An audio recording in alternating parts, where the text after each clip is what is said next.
Sugeng siang anak negeri. Ketemu lagi dengan aku Gatot. Sekarang aku akan ajak kalian keliling Jawa Tengah dan sekitarnya. Kali ini ditemani Mbak Ulia, aku mau nembak ikan di sekitar Ambarawa dan akan kita olah dengan labu kuning dan labu siam.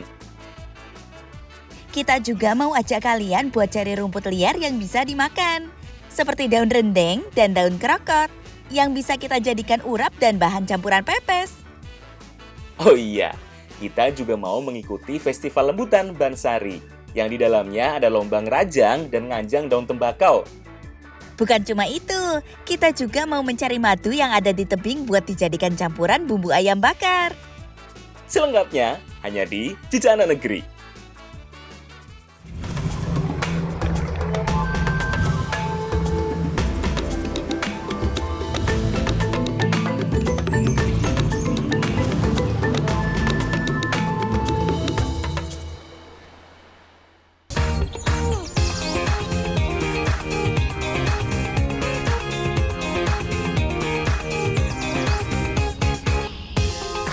Sekarang aku lagi ada di Desa Bejalen, salah satu desa yang ada di dekat Rawapening.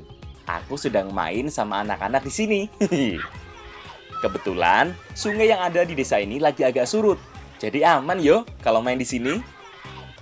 Sambil main air, lebih seru kalau kita main lumpur. Siapa yang lebih sering kena, dia yang kalah. Tenang, gak bakal sakit kok. Cuma seru-seruan aja.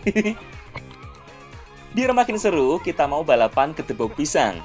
Batang pisang yang sudah dirakit ini akan kita apungkan. Ada 2 tim yang saling mendorong debok ini. Kalau sungainya sudah cukup dalam, baru deh bisa dinaikin rakit dari debok pisangnya. Sungai yang ada di Desa Bejalen ini muaranya langsung mengalir ke Rawapening, salah satu danau yang cukup terkenal di Jawa Tengah. Sungai ini juga mengalami pasang dan surut. Kalau lagi pasang, banyak perahu yang berlalu lalang di sekitar sini. Mas Gatot, ayo golek ikan, iku jinteni ungan. Agak seneng ya dolanan banyu karo cah-cah. Ya wis tak golek iwak sih oleh. Ya. Dolanan dhewe sing hati-hati aja kesoren. Waduh, padahal lagi seru ya, Cah. Ya wes, tak tinggal dulu ya.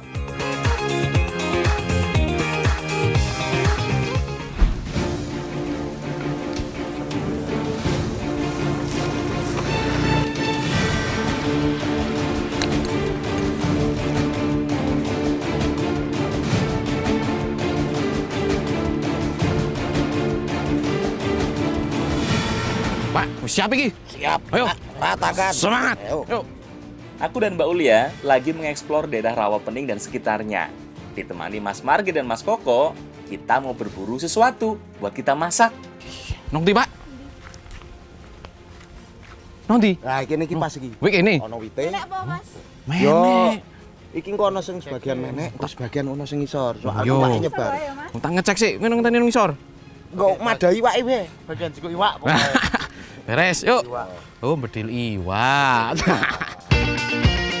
Sebelum berburu, pasang mata pasar ke dalam senapan lebih dulu. Mata pasar ini diikat dengan senar yang sudah digulung ini. Jadi kalau sudah ditembakkan, tinggal tarik seperti orang memancing. Ada 2 tipe senapan yang kita bawa. Ada yang cukup dikokang seperti punyaku, dan ada yang harus dipompa lebih dulu, seperti punya Mas Marget. Sip, kalau sudah siap, kita cari posisi yang ideal. Aku bakal naik pohon yang satu ini, dan Mas Marget sembunyi di pinggir rumput dari atas jalan. Sebenarnya, untuk menembak ikan seperti ini, yang paling penting adalah pilih posisi yang cukup tinggi. Tujuannya agar bisa melihat ikan lebih jelas, untuk menghindari bias dari air dan pantulan dari sinar matahari. Kalau posisi ikan sudah terkunci, langsung segera kita lepaskan tembakan.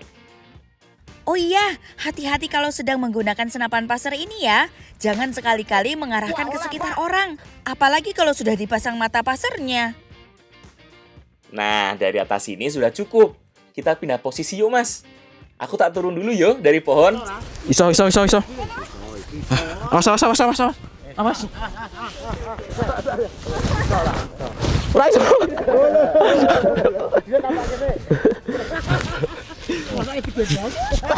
Walah, aku mikir ke jurang. Sembunyi di belakang pohon itu, Mas Gatot. Kayaknya tempat yang pas. Posisinya masih cukup tinggi dan masih tersembunyi. Oke, siap. Tembak. Woi, ento. Pengen pinter nginceleng bagianku iki. Tak kali men weh. Lah iki betul dadak nguklik ngene. Lah, enek sing ngeri kokang gampangan jebret entuk gede lho, wis. Wis kalah bubar. Menembak ikan dengan senapan pasir ini sebenarnya secara teknis hampir sama dengan memanah ikan. Sama-sama menggunakan mata pasir seperti ini. Bedanya, kalau menggunakan senapan pasir ini, daya jangkaunya lebih jauh karena pergerakan mata pasirnya juga lebih kenceng. Weh, sip, los. Oh, Masih do ngeleh. cocok pokoknya. Yuk dimasak. Ayo Mas dimasak. Yuk, gas. Yuk kita bawa pulang buat kita masak, lumayan dapat banyak. Ikan yang sudah kita dapat akan kita masak dengan bahan tambahan yang spesial. Bahan yang tidak biasa, yoiki, waluh atau labu kuning.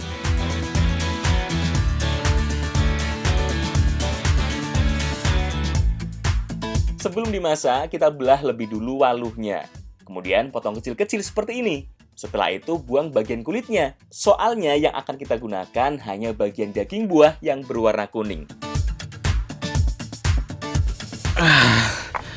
Nah, biasanya kalau labu kuning ini diolah menjadi makanan yang manis. Tapi kali ini bakal diolah bareng ikan nila. Kira-kira rasanya gimana ya? Kabupaten Semarang ini adalah salah satu daerah penghasil labu kuning juga. Makanya kita coba campurkan labu kuning yang besar dengan olahan ikan. Asal diolah dengan bumbu yang cocok, pasti ikan dan waluh ini bakal nyambung kok rasanya. Siapkan bumbu halus yang terdiri dari ketumbar, lada, bawang merah, bawang putih, cabai, dan kemiri. Ada juga tambahan lengkuas, kunyit, dan jahe. Biar lebih komplit, ada juga serai dan daun salam. Ikan dan lambunya akan dimasak kuah bumbu kuning. Makanya bumbu kuningnya komplit ya Mas ya. Oh, komplit tenan yo. Biar makin komplit, ada juga parutan kelapa yang dibuat menjadi santan. Soalnya, makanan yang akan kita buat mirip seperti kari. Nah, kakak ngeplang-ngeplang. Legi enak. Kayak wortel. Wis siji tok, siji wae wis cukup. Wis Mas, daripada makan waluh terus, siapin apinya dulu sana. Terus langsung wae dimasak, bumbunya sudah siap semua ini. Sip, sini aku masak. Pertama, tumis dulu bumbu halusnya.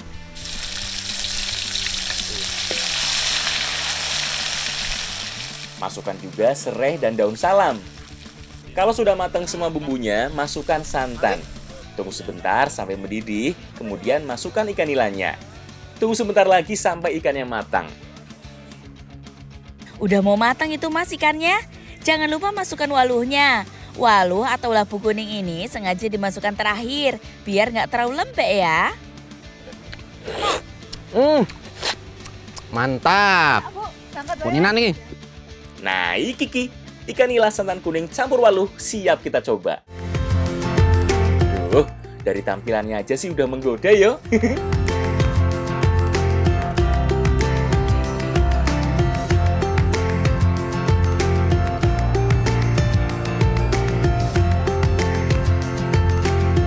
Biasanya labu kuning seperti ini diolah menjadi makanan yang manis. Tapi dicampur atau diolah bareng ikan nila, ternyata rasanya cocok banget ya. Gurih banget. Dan labu kuning ini manfaatnya banyak banget loh. Salah satunya adalah membuat wajah bersinar dan juga awet muda loh Mas. Cocok ya? Cocok banget. Dan nek wis aku kadung tuwa ngene awet tua berarti. Sing kuning rambutnya Mas. Soalnya rasa manis dari waluh atau labu kuningnya ini nggak dominan ya. Makanya masih cocok diolah jadi masakan gurih seperti ini. Kombinasi rasa semua bahan dan bumbunya jadi perpaduan yang pas. Selain bisa bikin kulit glowing, manfaat dari labu kuning juga lebih banyak loh. Beta karotinnya bisa menangkal radikal bebas. Seratnya juga bagus buat pencernaan. Kan alam memberikan banyak manfaat.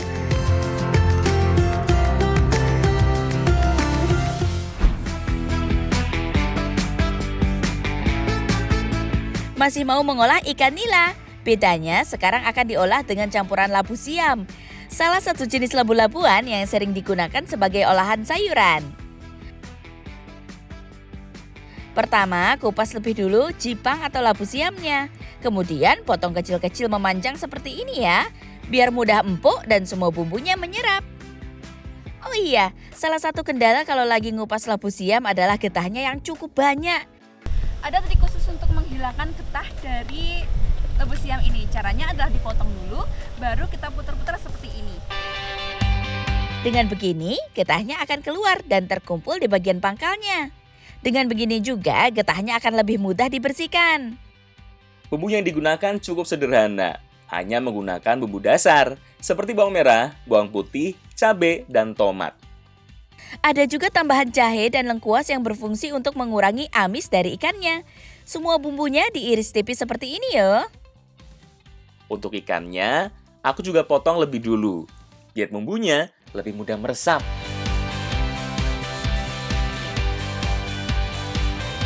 Kalau sudah selesai dipotong, langsung digoreng aja yo ikannya sampai kering. Kita masih mau ngolah ikan nila dan nanti bakal dicampur sama labu siam. Langkah pertama ini digoreng sampai kering dulu agar waktu dimasak nanti dagingnya nggak hancur. Goreng ikan dengan minyak yang sangat panas dan banyak. Jadi ikannya nggak mudah hancur dan lebih gurih. Mas, sekalian dimasak wae ki. Semua bumbunya sudah siap loh. Sip, sini aku yang masak. Tumis dulu irisan bawang merah, bawang putih, dan cabai. Tunggu sebentar sampai semuanya harum dan matang. Kalau semuanya sudah matang, masukkan irisan jipang atau labu siamnya. Tunggu sebentar ya sampai layu. Masukkan gula dan garam secukupnya. Setelah itu, masukkan juga ikan yang sudah digoreng tadi. Aduk sebentar sampai semua bahan tercampur rata. Terakhir, masukkan tomat. Masakan tumisan seperti ini lebih enak kalau dilengkapi dengan bumbu atau bahan yang menimbulkan cita rasa segar.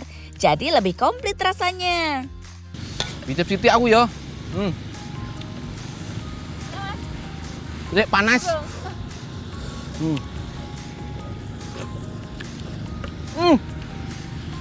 Enak banget. Yakin ini nek aku ora ngapusi nek yakin tak. Nah, wis mateng. Iki tumis nila campur jipang siap dihidangkan.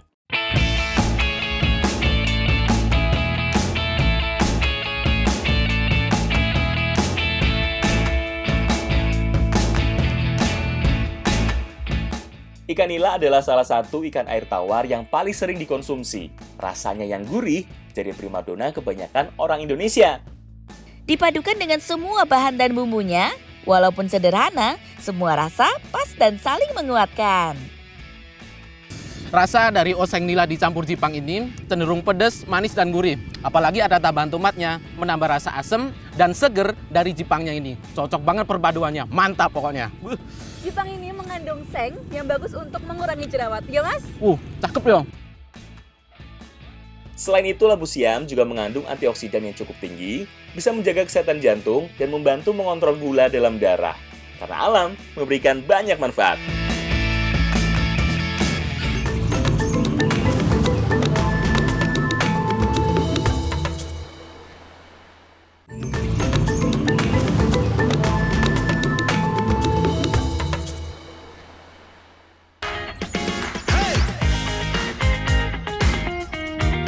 Anak negeri, geser sedikit yuk ke Kabupaten Temanggung. Aku dan Mbak Ulia lagi main-main ke ladang bekas lahan tembakau. Biasanya setelah panen tembakau, di sekitar ladangnya banyak ditumbuhi berbagai jenis rumput. Wah, iki krokotin aku mas. Oh, iki Aku krokot belum ya. ini, Pak, Kowe ya. golek krokot sik. Ya, Wis aku tak lanjut rono nanti. sik. Golek renteng di sebelah kono kuwi. Ayo. Sik. Di antara sekian banyak jenis rumput, ada beberapa jenis rumput yang bisa kita manfaatkan sebagai makanan loh. Krokot adalah tanaman yang tumbuh liar dengan bentuk batang bulat dan memiliki warna coklat keunguan. Tanaman yang memiliki kandungan air cukup banyak ini berasal dari kawasan Mediterranean. Walaupun sekilas hanya rumput liar dan hanya digunakan sebagai pakan jangkrik ini, sudah dikonsumsi sejak zaman dulu di seluruh Eropa, Asia, Timur Tengah, dan Afrika. Selain dikonsumsi, krokot juga biasa dijadikan sebagai jenis obat. Kalau aku sekarang lagi cari daun rendeng, salah satu jenis rumput yang biasa tumbuh di ladang seperti ini juga. Daun rendeng atau yang biasa dikenal sebagai daun pegagan adalah tanaman liar yang berasal dari Asia tropis. Tanaman yang satu ini juga sudah digunakan sebagai obat tradisional sejak zaman dulu. Beda dengan krokot, Di beberapa tempat, daun rendeng atau daun pegagan sudah mulai banyak dimanfaatkan, seperti dijadikan keripik atau diolah menjadi teh. Wis entuk oke. Hei wangi lho aku lho. Bisa akan yang kono tapi. Golek dhewean yo suwi to. Ayo. Nih, Ras mana aku? ngece tenan kan sing penting entuk. Ora direwangi sik. Nah, dek ndur. Dek ndure sik. Yo, sekarang kita olah dulu yuk kedua rumput liar ini.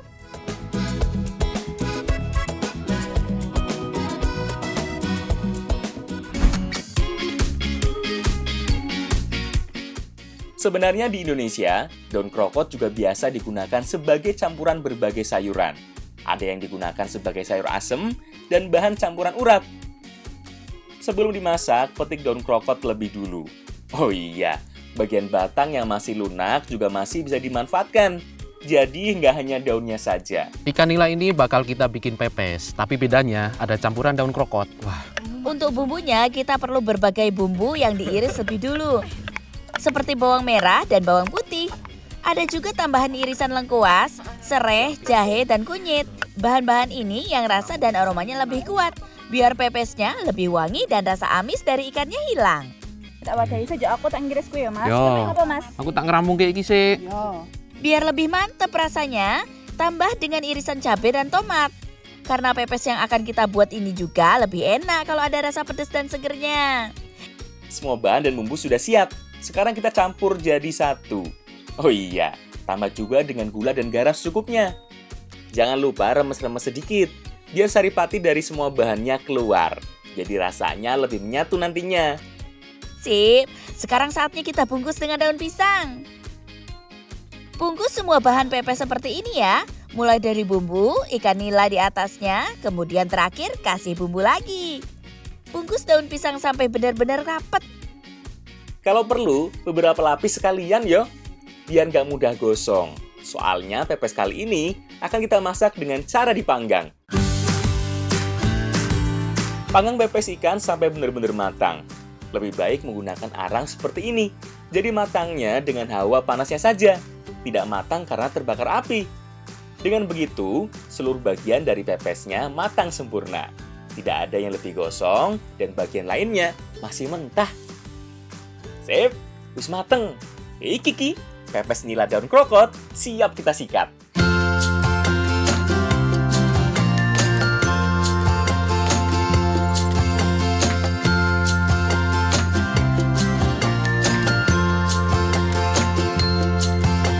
Bener kan? Seluruh bagian dari pepesnya benar-benar matang.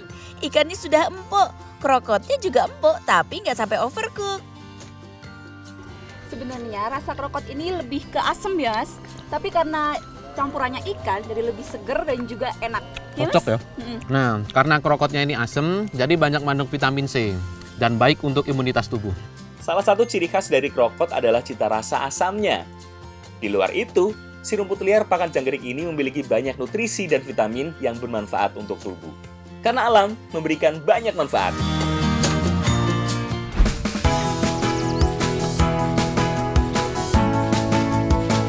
Ngomongin soal lahan tembakau, di Temanggung lagi musim panen loh. Biasanya, musim panen tembakau di sini berlangsung sekitar bulan September sampai November.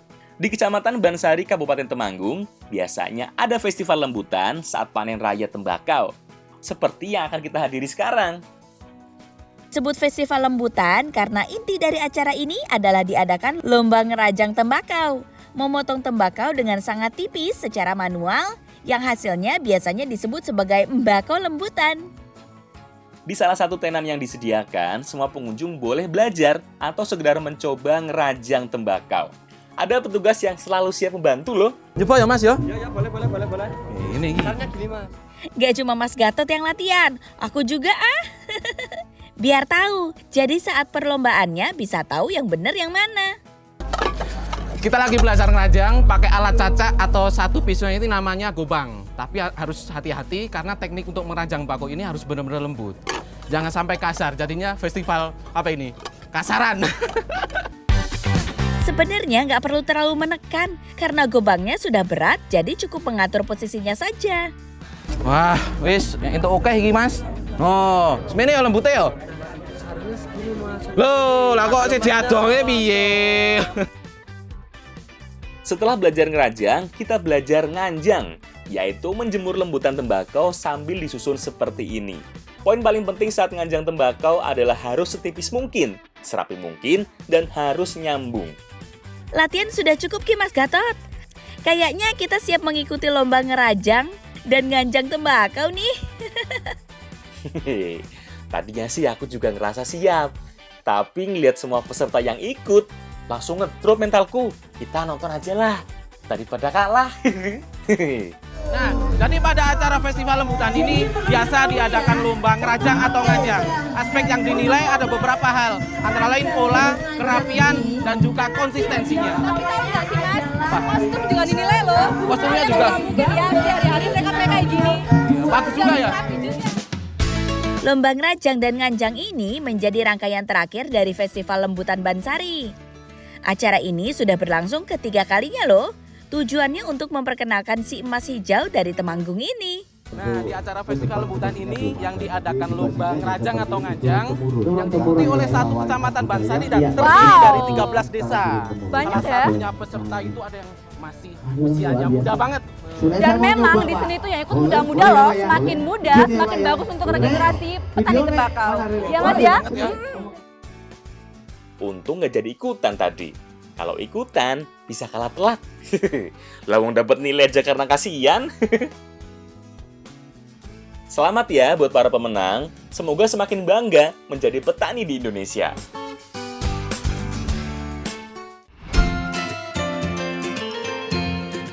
Balik lagi ke rumput liar yang tumbuh di lahan bekas kebun tembakau. Kali ini nggak cuma krokot, daun rendengnya juga akan kita olah bareng-bareng. Nah, makanan yang akan kita buat adalah makanan yang selalu ada di setiap tradisi penting yang ada di Pulau Jawa. Aku petik dulu ya semua daun-daun yang dibutuhkan. Berbeda dengan krokot yang batangnya bisa digunakan sekalian. Daun rendeng lebih baik daunnya saja, soalnya lumayan keras teksturnya. Selain dua jenis rumput liar tadi, ada bahan tambahan lain yang digunakan sebagai urap, seperti buncis, wortel, dan tauge. Untuk buncis dan wortel, potong-potong lebih dulu, biar lebih mudah mateng saat dikukus nanti. Sekarang bagianku mempersiapkan semua bumbunya. Ada bumbu halus yang diperlukan untuk membuat urap yang satu ini. Bumbu halus yang terdiri dari bawang putih, cabai, daun jeruk, gula, dan garam. Ini krokot sama rendengnya itu bakal dibikin urap. Nah, supaya lebih seger, bahan-bahannya sangat komplit ya Mbak? Komplit. Tambahan lainnya adalah parutan kelapa. Bukan urap namanya kalau nggak menggunakan parutan kelapa. Untuk urap yang akan kita buat kali ini pakai kelapa yang tanggung, yang tidak terlalu tua tapi juga tidak terlalu muda. Jadi biar tetap gurih dan ada rasa manis-manisnya. Gak usah bindisi serampung aku mehan iki. Mungkin mau ngulek rampung. Nek gembes tak bindisi coe tenan kok. Yowes Mbak Risa, minta tolong lanjutkan ulek bumbunya ya. Daripada Mas Gatot marah terus. Aku tak bantu potongin wortelnya dulu. Kalau parutan kelapa dan bumbu halusnya siap, campur jadi satu sampai benar-benar rata. Aku mau masak semua jenis sayurnya dulu ya. Pertama, kukus wortel dan buncis lebih dulu. Dua bahan yang lebih keras dibanding dengan bahan lainnya, biar matangnya nanti bisa berbarengan. Kalau udah agak empuk, baru deh masukkan daun rendeng dan krokotnya. Tunggu sebentar lagi sampai layu juga. Terakhir, masukkan kecambah atau taugenya. Oh iya, bukan cuma semua jenis sayurannya. Bumbu urapnya yang sudah dicampur dengan parutan kelapa juga kukus sekalian ya. Jadi ada beberapa jenis urapan. Kalau urapan di Temanggung itu bumbunya dikukus agar lebih seger rasanya. Sip, wis mateng. Nah, iki urap daun rendeng dan krokot siap kita santap. Yuk kita coba.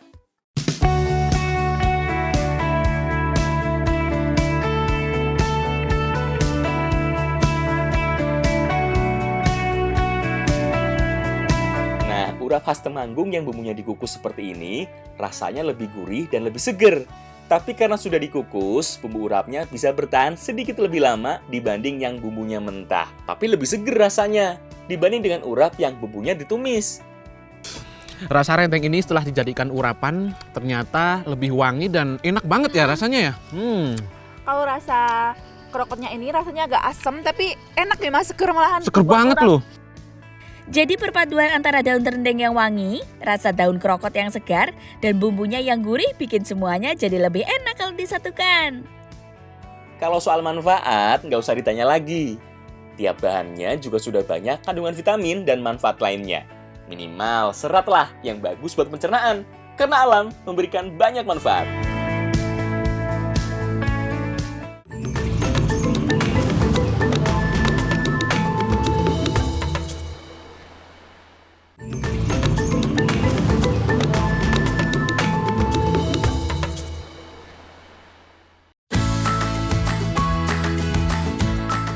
Masih di Kabupaten Temanggung, aku dan Mbak Ulia akan menjelajah salah satu sudut kota tembakau.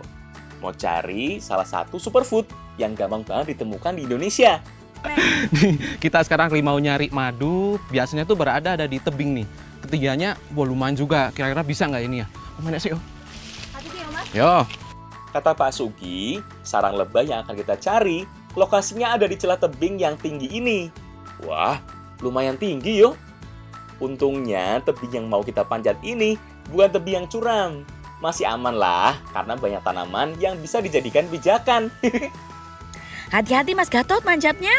Biar Pak Sugi yang tahu lokasinya dulu yang buka jalur. Pak Sugi akan menyiapkan sebatang bambu yang bisa digunakan untuk memanjat. Oh iya, katanya Pak Sugi nemuin sarang lebah biasanya dengan mengikuti pergerakan kemana lebah pulang loh. Wah, daya penglihatannya keren banget ya. Nah, jalannya sudah kebuka. Sekarang kita siapkan dulu perlindungannya, yaitu asap. Kata Pak Sugi, kalau diberi asap, lebah biasanya akan meninggalkan sarangnya. Kalau mau nyari madu, lebih baik pakai ini nih. Salah satunya bahan daun kering dan daun basah. Tujuannya agar asapnya keluar dan nanti bisa ngusir tawonnya. Kalau sampai kena antupnya, bisa ampuh ya Pak, ampuh ya. Madu yang akan kita ambil sepertinya dari koloni lebah Apis cerana, salah satu jenis lebah lokal yang menghasilkan madu. Hampir sama dengan Apis dorsata, jenis lebah liar yang mudah ditemukan di Indonesia. Tapi nggak segalak Apis dorsata yo. Makanya, kita nggak banyak diserang saat mengambil madu seperti ini. Madu adalah substansi makanan manis dan kental yang dihasilkan dari sekresi nektar bunga. Makanya biasanya madu dari lebah liar rasanya berbeda, tergantung di sekitar situ ada bunga dari tanaman apa. Oh iya, madu kalau disimpan dengan baik tidak akan rusak loh, karena kebanyakan mikroorganisme tidak bisa tumbuh di dalam madu. Siap ya Mas? Kira. Oh, enak temen, jadi menikmati. Aku kepleset-pleset. Weh, aku sidik nih. Sidik nih. Masya Allah. Wes, kita bawa pulang aja. Kan mau dimasak, nanti keburu habis.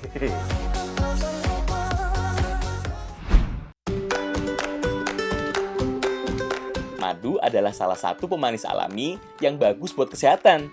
Semua yang kita butuhkan ada pada madu yang satu ini. Sebelum dimanfaatkan lebih jauh, madu harus aku keluarkan dulu dari sarangnya. Ada banyak cara untuk mengeluarkannya. Paling gampang yo, dengan diperas seperti ini. Nih, madu yang udah kita ambil tadi, aku peres dulu. Nanti bakal aku jadiin tambahan olahan ayam. Kali ini, madu yang kaya manfaat ini akan digunakan sebagai tambahan bumbu makanan. Selain madu, untuk membuat masakan kita perlu bumbu yang dihaluskan, seperti merica dan ketumbar. Ada juga cabai, bawang merah, dan bawang putih yang dihaluskan juga, yang digunakan menjadi sambal pendampingnya. Nah ini ayamnya bakal dijadiin ayam bakar madu. Nah untuk temennya kita bakal bikin lombok hijau. Ada bawang merah, bawang putih, dan juga cabai hijau. Kalau bumbu ketumbarnya sudah siap, sekarang campur bumbu ketumbar dengan madu yang sudah diperas tadi. Campuran bumbu inilah yang akan digunakan sebagai bumbu oles ayam bakarnya. Sip, langsung olesi ayam dengan bumbu madu. Oles sampai semua bahan ayam terkena bumbu madunya. Kalau sudah, kita jepit ayam dengan kayu seperti ini untuk mempermudah bakarnya nanti. Semua ayam sudah rapi terjepit seperti ini. Bakarnya jadi lebih gampang toh. Langsung aja, pasang di tiang yang sudah ditancapkan. Sambil dibakar, sambil terus diolesi dengan bumbu madunya, biar lebih meresap. Kalau sudah jadi kecoklatan warnanya, itu tandanya ikan bakar madu sudah siap diangkat. Dan ayam bakar madu sudah siap disantap.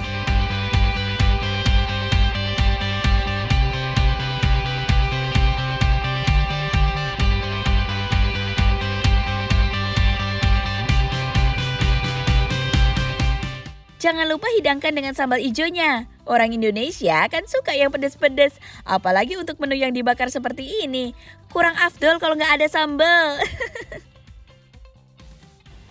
Jadi fungsi madu tadi digunakan sebagai pengganti kecap. Manisnya itu nggak terlalu manis, jadi nggak enek atau nggak blenger. Semua bumbunya meresap sempurna. Semua rasanya juga menyatu. Tidak ada yang benar-benar dominan. Makanya jadi paduan yang serasi yo.